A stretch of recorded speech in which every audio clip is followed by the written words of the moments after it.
Donkey Kong Bananza was announced almost 3 months ago, and as of today we've gotten 6 trailers for the game. These have given us tons of info on what to expect of the game. In this video, I'll go over what I think of the new Donkey Kong, what I hope to see in the game, and some predictions I have for it.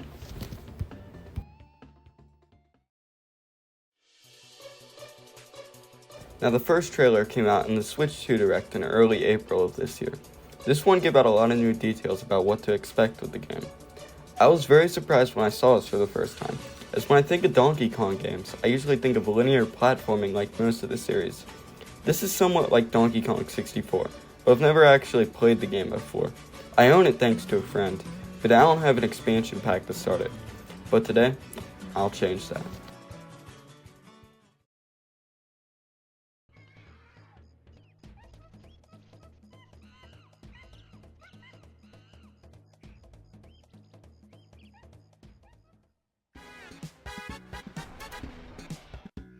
Took everyone but the strongest one? Are they stupid?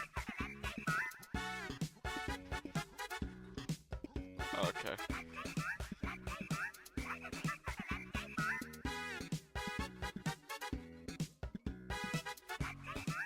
Dang!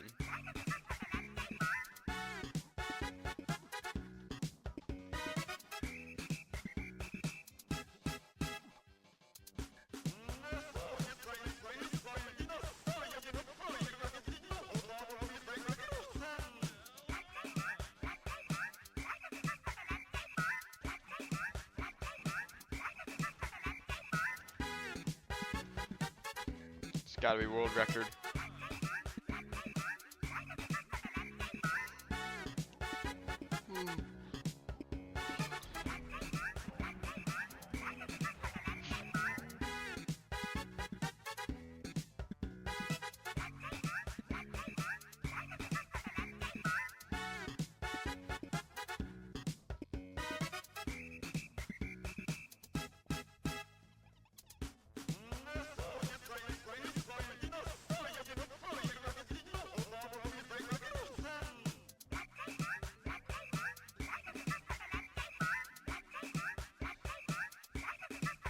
Oh snap.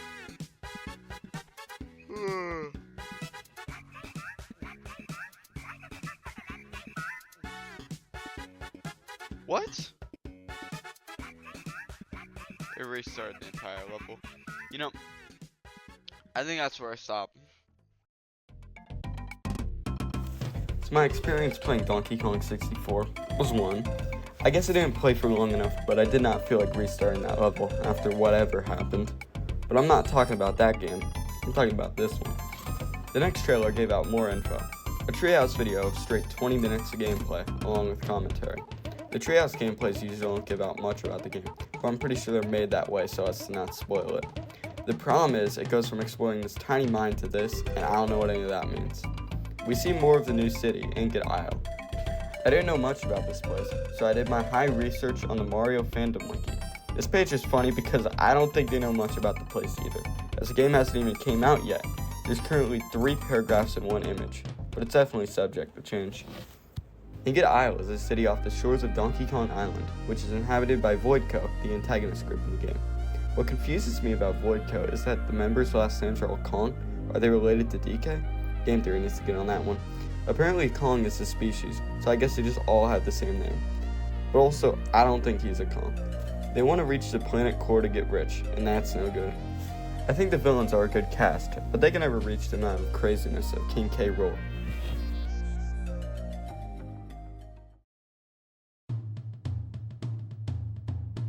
The new Direct trailer came out on the 18th, and it gave so much more info.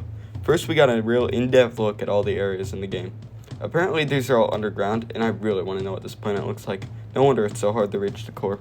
Now, I really wasn't sold on the game yet, but when I saw that I can make DK blue, I knew this was Game of the Year. Take all my money, Nintendo. We got more insight on the movements in the game, along with the 3 different animals that you can change into, which is cool, I guess. There's also a skill tree system in the game, which with the amount of collectibles in the game, I'll max out Sonar and that's it. Speaking of collectibles, I'm pretty sure the board just had an entire day thinking of boards to conjunct with Banana, but I want to have it any other way. Bananergy, you can keep getting my money, Nintendo. You can tell this game was made by the same team as Super Mario Odyssey, especially with a lot of the interface and text. That's not a bad thing. Now, do I think it'll be on par with Super Mario Odyssey? No. I might be biased a little bit here. I think Donkey Kong Bananza would be amazing, but Super Mario Odyssey was almost perfect. Almost. I think Donkey Kong Bananza can have better exploration than Super Mario Odyssey from what I've seen in the Treehouse gameplays and direct trailers. It seems like there's a hidden collectible or resource in every corner of the game. The worlds in this game, though, I don't think it'll be as vast as Super Mario Odyssey.